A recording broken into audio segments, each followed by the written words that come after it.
बारिश में 3 बहू की रसोई। ये है प्रेम निवास कॉलोनी। नाम पर मत जाइए, क्योंकि यहाँ के लोगों के बीच प्रेम कम और मसालेदार किस्से ज्यादा पकते हैं।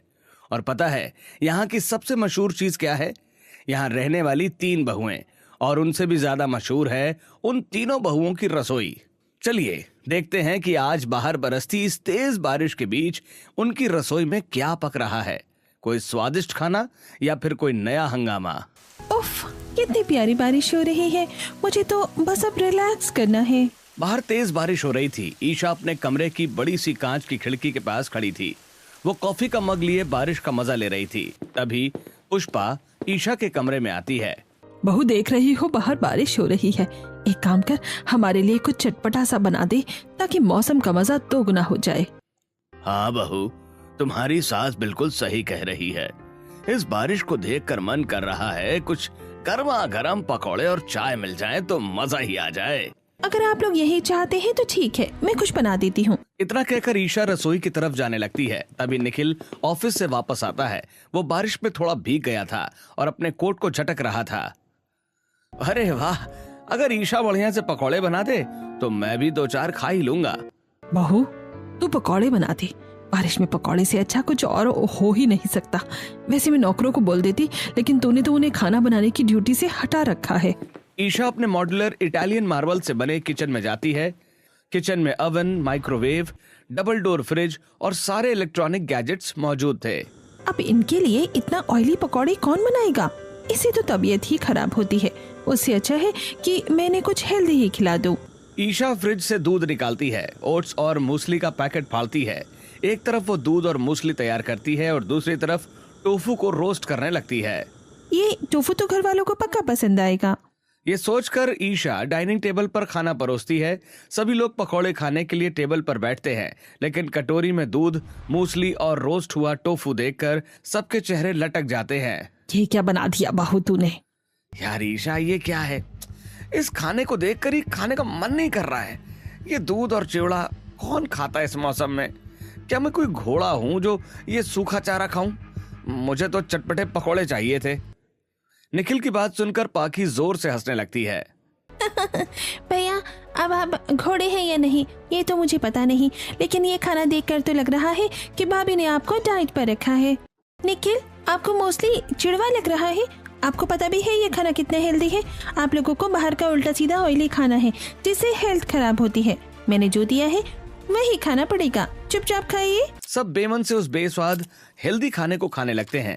वहीं वेदिका के घर में वेदिका आराम से सोफे पर लेटी हुई थी और अपने फोन में मगन होकर रील्स चला रही थी। बारिश अभी भी हो रही थी। बहू, तू अभी तक यही सोफे पर पड़ी है। रसोई का सारा काम हो गया क्या? हाँ माँ जी, सारा काम हो गया है। अब मैं थोड़ा आराम कर रही हूँ। तभी महेंद्र और राघव लिविंग रूम में आते हैं। महेंद्र के हाथ में एक छाता था जिसे वो बंद कर रहे थे। बहू, एक काम कर, मिर्ची के पकौड़े और दाल के पकौड़े बना दे। बहुत दिन हो गए हम सबने साथ बैठकर पकौड़े नहीं खाए। साथ में कड़क अदरक वाली चाय भी बना देना। ससुर जी, आपको तो बस खाने की सोचती है। इतने अलग अलग तरह के पकौड़े बनाने के लिए तेल भी तो खर्च होगा। वैसे पेट पर थोड़े ही उगते हैं। हमें कल EMI भी तो भरनी है। अरे बहू, EMI तो भरती रहेगी, पर बारिश का मौसम रोज रोज थोड़ी आता है। तू बना दे पकौड़े, बस यही बाकी रह गया था। वेदिका गुस्से में रसोई की तरफ जाती है। उसकी रसोई नॉर्मल सी थी, जहाँ सामान थोड़ा बिखरा हुआ था और सिंक में बर्तन पड़े हुए थे। आहा, पकौड़े बनाने तो ऐसे बोल रही है जैसे इनका बेटा तो महीने के 5 लाख रुपए कमाता है। बेटा थोड़ा सा कमा कर लाता है, बाकी सब तो मुझे ही घर चलाना पड़ता है। मेरी किस्मत ही खराब है जो मैं इस कंजूस परिवार में आ गई। वेदिका सस्ते तेल और सस्ते मसालों से पकौड़े तलने लगती है। पूरे घर में उस अजीब से सस्ते तेल की महक फैल जाती है। अरे वेदिका, ये कैसी महक आ रही है? तेल जल गया है क्या? नहीं जी, ये आपके EMI वाले बजट का स्पेशल ऑर्गेनिक डाइट ऑयल है। खाइए और अपनी सेहत बनाइए। वेदिका सस्ते तेल से पकौड़ी बनाकर सभी को खाने को देती है। वेदिका के ससुराल वाले सस्ते तेल से अनजान मजे से पकौड़े खाते हैं। वहीं घर के बाहर बारिश की वजह से काफी कीचड़ जमा हो गया था। आरोही एक छोटी सी धुएं से भरी रसोई में जमीन पर बैठकर चूल्हे पर पकौड़े तल रही थी। उसकी साड़ी पसीने से भीगी हुई थी। लेकिन पकोड़े की खुशबू बहुत ही शानदार आ रही थी। वाह भाभी, मैं आपको पकोड़े बनाने के लिए बोलने ही वाला था। इसे कहते हैं दिल की बात पहले ही सुन लेना। मेरा और आपका तो जैसे ब्लूटूथ कनेक्शन है। ओए, मेरी पत्नी के साथ अपना ब्लूटूथ कनेक्ट कर रहा है तू? तेरा नेटवर्क अभी मैं डाउन करता हूँ। मानव की बात सुनकर आरोही और आयुष दोनों जोर जोर से हंसने लगते हैं। आरोही मुस्कुराते हुए पकोड़े प्लेट में निकालती है। तभी सरोज मुंह बनाते हुए रसोई के दरवाजे पर आती है। हाँ, बारिश के मौसम के नाम पर यहाँ अलग अलग तरह के पकौड़े बनाए जा रहे हैं। लग रहा है जैसे पैसे पेड़ पर उगते हैं। मेरा बेटा तो यहाँ पैसे कमाने के लिए सुबह से रात तक गधों की तरह मेहनत करता रहता है, अपनी कमर तोड़ता है। और ये महारानी पता नहीं खुद को क्या समझती है, जो मेरे बेटे के पैसे ऐसे तेल और बेसन में बर्बाद कर रही है। अरे भगवान, ये क्यों बच्ची को कोस रही है? बारिश में पकोड़े ही तो बनाए हैं उसने। आप तो चुप ही रहिए। खुद तो ये दहेज में एक फूटी कौड़ी लेकर नहीं आई और यहाँ महारानियों की तरह मेरे बेटे के पैसे खर्च कर रही है। अरे माँ, आप क्यों बार बार भाभी को दहेज के लिए ताना मारती रहती हो? अब तो इनकी शादी को इतने साल हो गए हैं, अब तो अपना दहेज पुराण बंद कीजिए। तुम लोगों पर तो इसने काला जादू कर रखा है, लेकिन इसकी दाल मेरे सामने नहीं गलने वाली। सरोज की ये कड़वी बातें सुनकर आरोही की आंखों में आंसू आ जाते हैं। वो बिना कुछ बोले रोने लगती है। मानव उसे सांत्वना देने के लिए आगे बढ़ता है। तुम माँ की बातों पर ध्यान मत दो आरोही, तुम पकोड़े बनाओ, हम सब मिलकर खाएंगे। तभी अचानक छपाक से छत से बारिश का पानी सीधा सरोज के सिर पर गिरता है। अरे बाप रे, ये क्या हुआ? माँ, आप भाभी को बुरा भला बोल रही थी ना, इसलिए भगवान ने पानी टपकाकर आपका मुंह बंद करवा दिया। छत टपकने लगी है। हाँ हाँ, मेरे ऊपर ही सारा पानी गिरा और तुम लोग मजाक कर रहे हो। बिस्तर भीग जाएगा, जल्दी करो, बिस्तर दूसरी तरफ करो। आरोही तुरंत अपने आंसू पोंछती है। वो जल्दी से बिस्तर को खिसकाने लगती है। जहां जहां पानी टपक रहा था वहां वहां वो रसोई के खाली बर्तन, बाल्टी और कटोरियां लगाने लगती है। बारिश का वो खूबसूरत मौसम उनके लिए अब एक भारी मुसीबत बन चुका था। इतनी बारिश में ये पकौड़े खाने में तो बड़ा मजा आ रहा है, और चटनी तो आपने बहुत टेस्टी बनाई है भाभी। आरोही के ससुराल वाले उसके हाथ के बने पकौड़े खा रहे थे। ईशा स्टाइलिश कपड़े और गॉगल्स पहनकर घर से बाहर निकल रही थी। वो अपनी चमचमाती एसी कार में बैठने जा रही थी, क्योंकि उसे अपनी किटी पार्टी में जाना था। कार में बैठते ही ईशा की नजर सड़क के दूसरी तरफ पड़ती है। वहां गरीब आरोही सिंपल सी साड़ी पहने हुए झाड़ू लेकर अपने छोटे से घर के बाहर जमा हुए कीचड़ साफ करने की कोशिश कर रही थी। आरोही के चेहरे पर थकान और लाचारी साफ दिखाई दे रही थी। हे भगवान, एक जिंदगी ये है जहाँ ये औरत कल रात से टपकती छत से परेशान थी और आज सुबह से इस गंदे कीचड़ को साफ कर रही है, और एक जिंदगी मेरी है। तभी ईशा की नजर पास ही के वेदिका के घर की रसोई की खिड़की पर पड़ती है। खिड़की से वेदिका नजर आ रही थी। वेदिका पसीने से लथपथ थी और बहुत ही जल्दबाजी में गैस के दोनों बर्नर पर खाना बना रही थी। तभी उसकी सास विमला, वेदिका जल्दी कर, तेरे ससुर जी का टिफिन अभी तक पैक नहीं हुआ। कर रही हूँ माँ जी, मेरे 2 ही हाथ हैं, कोई मशीन नहीं हूँ मैं। ईशा ये सब देखकर गहरी सांस लेती है। वो कार का शीशा ऊपर करती है और एसी की ठंडी हवा को महसूस करती है। हे भगवान, तेरे लाख लाख शुक्र है कि तूने मेरी शादी एक अमीर घर में करवाई। कम से कम मुझे इन नौकरानियों की तरह कीचड़ साफ नहीं करना पड़ता और न ही पसीने में नहाकर खाना बनाना पड़ता है। मुझे जो मिला है मैं उसी में खुश हूँ। ड्राइवर गाड़ी स्टार्ट करता है और ईशा की चमचमाती कार कीचड़ भरे रास्तों को पार करते हुए आगे निकल जाती है। बाहर अभी भी बहुत तेज बारिश हो रही थी। बादलों की गड़गड़ाहट और बिजली चमकने की आवाजें आ रही थी। सड़कें पानी से भर गई थी। वेदिका अपनी रसोई में खड़ी थी। तभी दरवाजे की घंटी बजती है। हे भगवान, एक तो ये बारिश का स्यापा, ऊपर से इस वक्त कौन आ गया? वेदिका जाकर दरवाजा खोलती है। सामने उसकी मौसी सास रमा खड़ी थी। उनके हाथ में एक छाता था जो तेज हवा से उल्टा हो गया था और उनके कपड़े बुरी तरह भीग चुके थे। अरे बाप रे, क्या बारिश है, पूरा शहर समंदर बन गया है। मेरा तो छाता भी हवा में उल्टा हो गया। अरे मौसी जी, आप इतनी तेज बारिश में आइए, अंदर आइए। तभी अंदर से विमला आती है और वेदिका रमा को तौलिया लाकर देती है। अरे रमा दीदी, आप आ गई, कितने दिनों बाद आई हैं। हाँ विमला, सोचा था आज मौसम अच्छा है तो मिलाऊं, पर रास्ते में जो आफत आई है क्या ही बताऊं। बारिश में भीगने की वजह से बड़ी ठंड लग रही है। कुछ गर्मा गर्म खाने को बनवाओ अपनी बहू से। वेदिका जा बेटा, मौसी जी के लिए बड़ी अच्छी चाय और समोसे बना ला। हाँ माँ जी, अभी लाई। वेदिका रसोई में जाती है। वो पकोड़े बनाने की तैयारी करती है। वो एक डिब्बे से तेल निकालती है। तेल थोड़ा सस्ती क्वालिटी का था। वो कढ़ाई में तेल डालकर समोसे तलने लगती है। समोसे बनाने के बाद वेदिका गर्मा गर्म चाय और समोसे लेकर हॉल में आती है। आहा, क्या स्वाद है वेदिका बहू, तेरे हाथों में तो जादू है भाई। पकौड़े बहुत ही करारे बने हैं। धन्यवाद मौसी जी। पर बहू, ये पकौड़े थोड़े काले काले क्यों लग रहे हैं और तेल की महक भी थोड़ी अजीब है। तूने कोई इस्तेमाल किया हुआ सस्ता तेल तो नहीं डाल दिया? अरे नहीं नहीं मौसी जी, हम मिडिल क्लास वाले हैं पर कंजूस नहीं।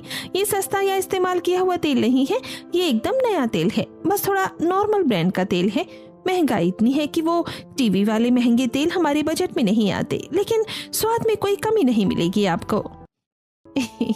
अच्छा, कोई बात नहीं, स्वाद तो वाकई लाजवाब है। एक तरफ वेदिका के घर में सभी बारिश में पकौड़ों का मजा ले रहे थे, तो वहीं ईशा के घर के अंदर का माहौल एकदम शांत था। ईशा अपने मॉड्यूलर किचन में खड़ी थी। आज मौसम कितना अच्छा है और कैलोरीज का भी तो ध्यान रखना है। वो ब्लेंडर में ओट्स, बादाम, अखरोट, चिया सीड्स, केला और एवोकाडो डालकर एक अच्छी सी स्मूदी तैयार करती है। दूसरी तरफ वो ब्राउन ब्रेड और अंडे का ऑमलेट बना रही थी। तभी पाखी मुंह बनाते हुए किचन में आती है। भाभी, ये क्या फिर से घास फूस बना दिया आपने? यार बाहर इतनी मस्त बारिश हो रही है और आप ये उबला हुआ खाना खिला रही हैं। मेरे कॉलेज के फ्रेंड्स इस मौसम में मस्त समोसे और चीज़ पिज्ज़ा खा रहे हैं। मेरा भी मन कर रहा है। पाखी, तुम्हें पता है ना ये सब जंक फूड हेल्थ के लिए कितना बुरा होता है। ये स्मूदी देखो, फुल ऑफ एंटीऑक्सीडेंट्स। इससे तुम्हारी स्किन ग्लो करेगी। मुझे अपनी स्किन नहीं, अपना पेट ग्लो करवाना है। आप तो हेल्थ कॉन्शियस के नाम पर हमें भूखा मार देंगी। तभी निखिल ऑफिस के लिए तैयार होकर किचन में आता है। क्या हुआ मेरी छोटी बहन को? क्यों सुबह सुबह भाभी से लड़ रही है? भैया देखिए ना, भाभी ने फिर से वो बेस्वाद डाइट वाला खाना बनाया है। मुझे नहीं खाना ये सब। अरे ईशा, बारिश का मौसम है, आज बच्ची को जो खाना है खाने दो। ये लो पाकी, तुम अपने लिए बाहर से कुछ अच्छा सा ऑर्डर कर लो। थैंक यू भैया, यू आर द बेस्ट। अच्छा ईशा, मुझे सुपरमार्केट जाना था ग्रोसरी लाने के लिए, पर आज मेरे पास टाइम नहीं है। ये लो मेरी कार की चाबी, तुम जाकर घर का ग्रोसरी और जो भी चाहिए ले आना। ठीक है निखिल, तुम फिक्र मत करो, मैं ले आऊंगी। मैं जा रही हूँ तैयार होने।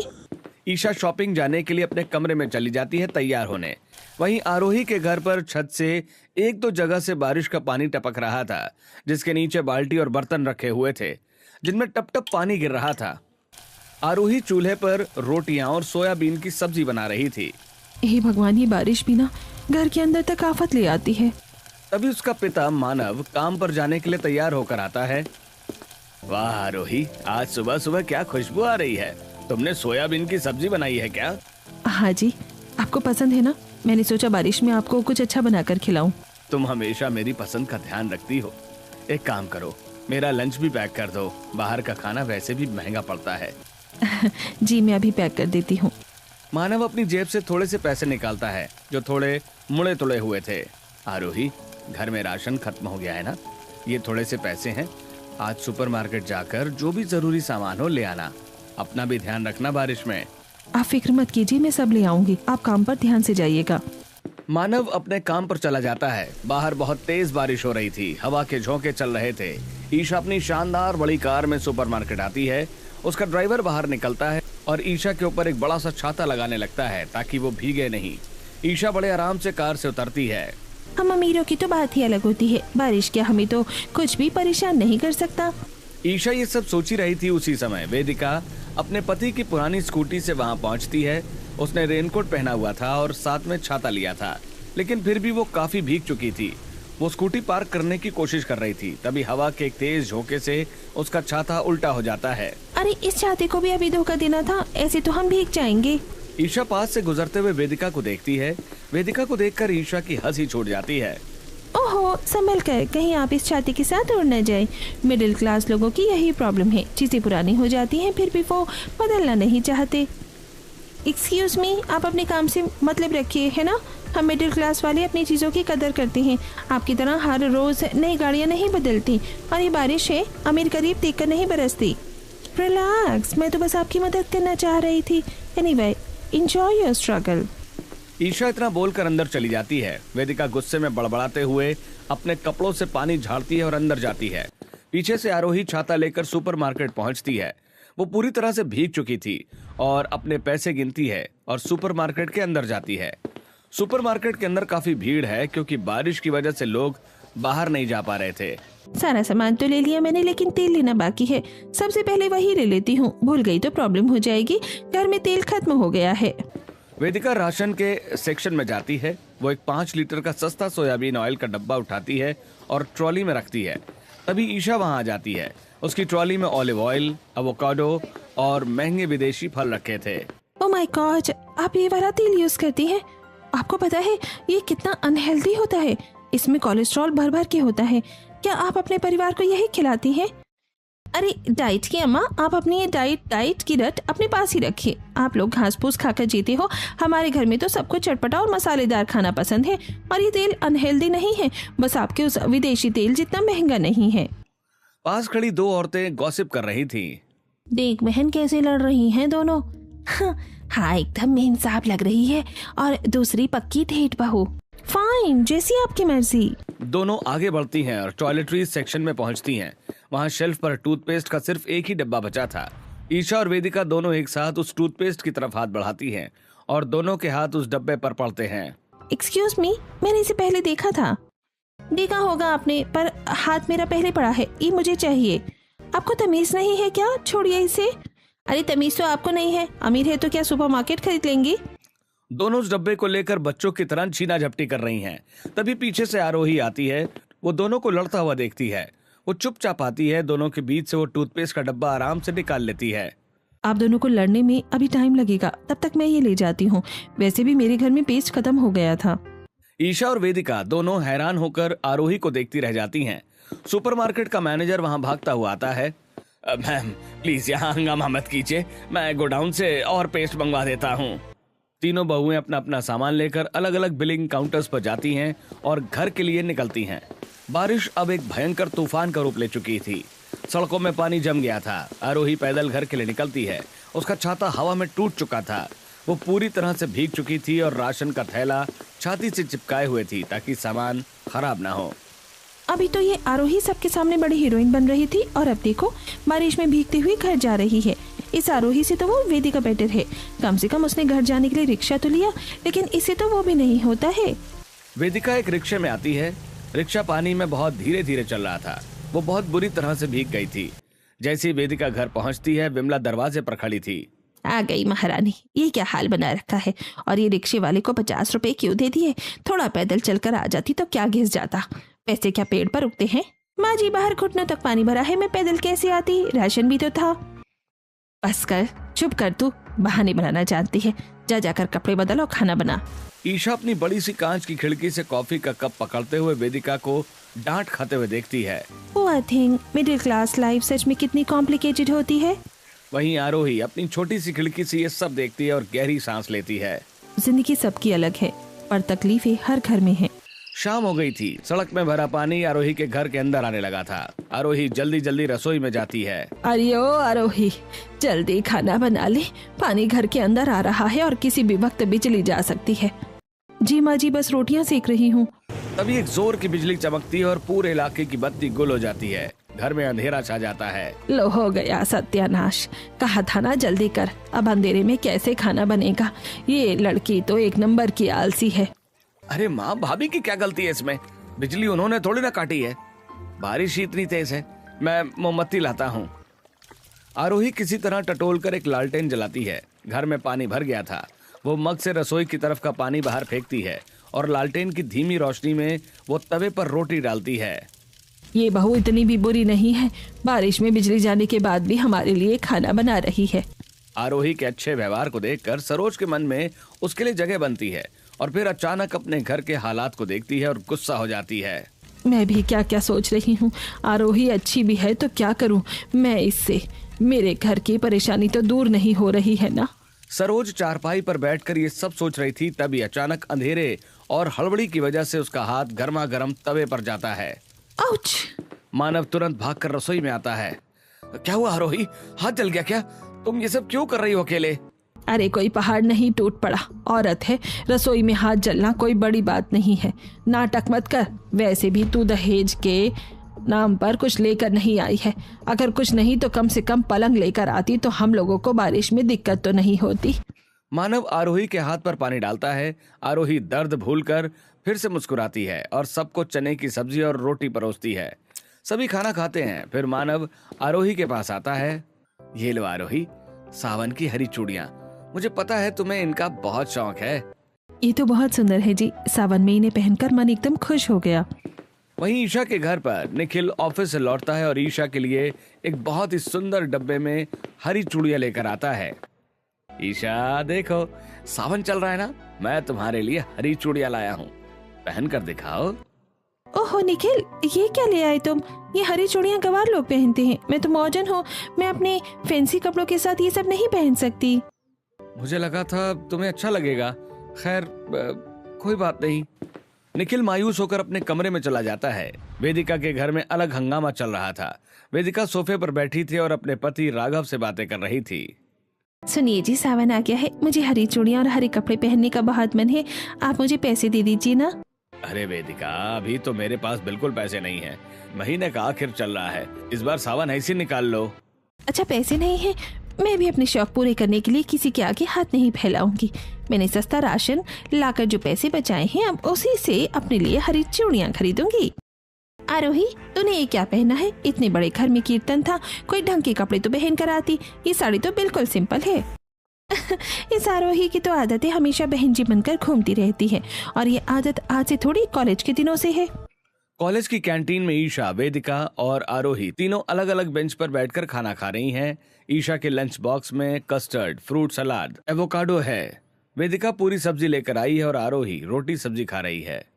इस आरोही के कपड़े और खाना दोनों ही बेकार हैं। पता नहीं हमारे कॉलेज में इसका एडमिशन कैसे हुआ। मेरा एडमिशन तो मेरी मेहनत से हुआ है, लेकिन तुम्हारी क्या प्रॉब्लम है? तुम मुझ पर इतना ध्यान क्यों दे रही हो? अपने काम से मतलब रखो ना। आरोही का जवाब सुनकर ईशा चुप हो जाती है और वेदिका ईशा पर हंसने लगती है। ईशा, इस आरोही को मुंह मत लगाओ, उसकी तो विक्टिम कार्ड प्ले करने की आदत है। वेदिका, क्या तुम्हें तुम्हारे ससुराल वालों ने दहेज के लिए कभी ताने दिए हैं? अरे नहीं, मैंने तो बहुत दहेज दिया था शादी में, पूरा घर भर दिया था सामान से। इस आरोही के मायके वालों ने तो इसे कुछ नहीं दिया। वेदिका जी, मेरे मायके वालों ने मुझे दहेज में पैसे या फ्रिज टीवी नहीं दिए, लेकिन उन्होंने मुझे संस्कार दिए हैं। बड़ों की इज्जत करना, मुसीबत में परिवार को जोड़कर रखना सिखाया है। ऐसे ही दिन गुजरते हैं और एक दिन वेदिका रसोई में जल्दी जल्दी से चाउमीन और मंचूरियन बना रही थी। तभी राघव रसोई के दरवाजे पर आता है। अरे वाह, क्या खुशबू आ रही है, आज सुबह सुबह इतना अच्छा नाश्ता। हाँ, खुशबू तो आएगी ही, आखिर मैंने इसे इतने प्यार से जो बनाया है। सुनो, आज मेरे ऑफिस के कुछ दोस्त रात के खाने पर घर आएंगे। बारिश का मस्त मौसम है, तो कुछ देखकर ही अच्छा अच्छा और चटपटा सा बना देना। ठीक है, फिक्र मत कीजिए, मैं बहुत बढ़िया खाना बना दूंगी।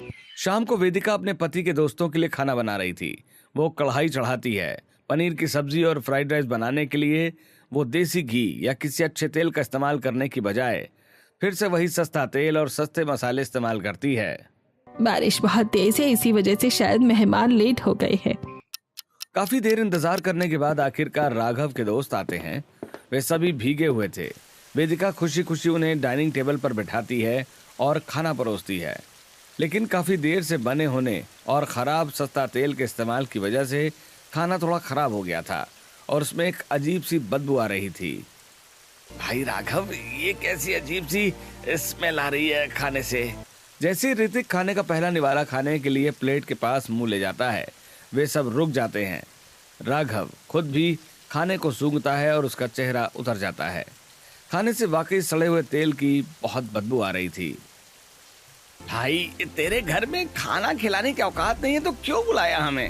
अरे भाई, ऐसा नहीं है, शायद बारिश की वजह से तू ये सड़ा बदबूदार खाना हमें खिलाएगा। हमारी जान लेना चाहता है क्या? हमें नहीं खाना ये खाना। और सुन ले राघव, वो जो अपनी तीसरी डील होने वाली थी ना, वो डील भी नहीं होगी अब, ओके? राघव के दोस्त गुस्से में कुर्सी छोड़कर उठते हैं और बिना खाना खाए घर से बाहर चले जाते हैं। राघव उन्हें रोकने की कोशिश करता है पर वो नहीं रुकते। वेदिका, वेदिका, तुमने ये क्या किया? तुम्हारी वजह से वो डील कैंसिल हो गई। अब मेरी नौकरी भी जा सकती है। मुझे माफ कर दीजिए, शायद वो तेल एक्सपायरी हो गया था, मैं चेक करना भूल गई थी। मतलब तुम इतने टाइम से हम लोगों को भी ऐसा ही बेकार और सड़ा हुआ खाना खिला रही हो? अगर मेरे इन दोस्तों ने मुझे जॉब से निकलवा दिया ना तो मैं तुम्हें छोड़ूंगा नहीं। राघव गुस्से में टेबल पर रखी अपनी स्कूटी की चाबी उठाता है और तेज बारिश में घर से बाहर निकल जाता है। सुनिए, रुक जाइए प्लीज।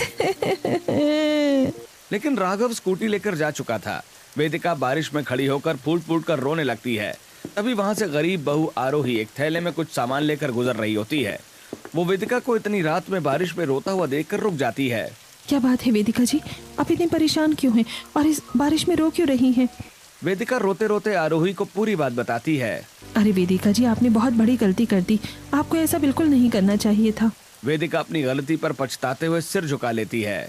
आपको पता भी है, आज तो बस आपका खाना खराब हुआ है, लेकिन ऐसा सस्ता और बार बार इस्तेमाल किया हुआ खराब तेल खाने से हार्ट अटैक भी आ सकता है।